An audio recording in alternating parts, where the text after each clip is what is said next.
നമസ്കാരം. കേന്ദ്ര സർക്കാർ ജീവനക്കാരും പെൻഷൻകാരും ആകാംക്ഷയോടെ ഉറ്റുനോക്കുന്നതാണ് എട്ടാം ശമ്പള കമ്മീഷന്റെ വരവ്. ഫിറ്റ്മെൻ ഫാക്ടർ ശുപാർശകൾ പ്രകാരം ഏകദേശം 50 ലക്ഷം കേന്ദ്ര സർക്കാർ ജീവനക്കാരുടെ ശമ്പളം ഗണ്യമായി വർദ്ധിക്കുമെന്നാണ് പ്രതീക്ഷ. എട്ടാം ശമ്പള കമ്മീഷന്റെ ടേംസ് ഓഫ് റഫറൻസ് കഴിഞ്ഞ വർഷം നവംബറിൽ പുറപ്പെടുവിച്ചിരുന്നു. കമ്മീഷന് അതിന്റെ ശുപാർശകൾ സമർപ്പിക്കാൻ ഇനിയും 18 മാസങ്ങൾ ബാക്കിയുണ്ട്. ഫിറ്റ്മെൻ ഘടകം അടിസ്ഥാനമാക്കിയാണ് ശമ്പള വർധനവ് വരുന്നത്. പഴയ അടിസ്ഥാന ശമ്പളത്തെ പുതുക്കിയ അടിസ്ഥാന ശമ്പളമാക്കി മാറ്റുന്ന ഗുണിതമാണ് ഫിറ്റ്മെൻ ഫാക്ടർ. ശമ്പളത്തിലും പെൻഷനും കുത്തനെയുള്ള കുതിച്ചുചാട്ടത്തിനാണ് സാധ്യത ഏറുന്നത്.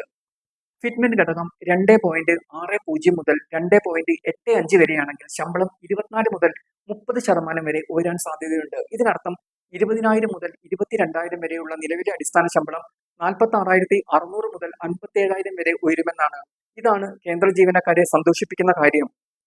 വർദ്ധിച്ചു വരുന്ന പണപ്പെരുപ്പത്തിനും സമീപകാല സാമ്പത്തിക സംഭവവികാസങ്ങൾക്കും അനുസൃതമായി എട്ടാം ശമ്പള കമ്മീഷന്റെ ശുപാർശ പ്രകാരം ജീവനക്കാരുടെ സംഘടനകൾ ഫിറ്റ്മെൻ ഘടകം 3.0 മുതൽ 3.25 വരെ ശുപാർശ ചെയ്തിട്ടുണ്ട്.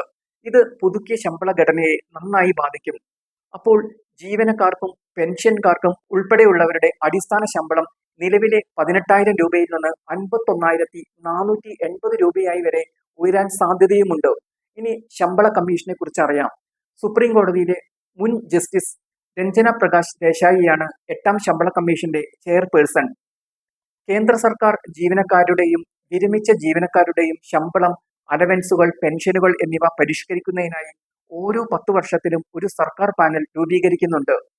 പുതുക്കിയ ശമ്പളം, വിരമിക്കൽ ആനുകൂല്യങ്ങൾ ഉൾപ്പെടെയുള്ളവ ശമ്പള കമ്മീഷനാണ് ശുപാർശ ചെയ്യുന്നത്. വിവിധ മന്ത്രാലയങ്ങൾ, ജീവനക്കാരുടെ യൂണിയനുകൾ, പെൻഷൻകാർ ഉൾപ്പെടെയുള്ളവരിൽ നിന്നും കമ്മീഷൻ അഭിപ്രായങ്ങളും നിർദ്ദേശങ്ങളും ശേഖരിക്കുന്നു. ഒപ്പം മുൻപുള്ള ശമ്പള ഘടനകൾ, പെൻഷൻ കാര്യങ്ങൾ, അലവൻസുകൾ എന്നിവ വിശകലനം ചെയ്യുകയും ചെയ്യുന്നു. 2025 ജനുവരി 17 ശമ്പള കമ്മീഷൻ വിജ്ഞാപനം വന്നത്. 2026 ജനുവരി 1 മുതൽ പ്രാബല്യത്തിൽ വരുമെന്നാണ് ഷെഡ്യൂൾ ചെയ്തത്. വലിയ ദൈർഘ്യമേറിയ പ്രക്രിയയാണ് ശമ്പള കമ്മീഷൻ നടപടികൾ.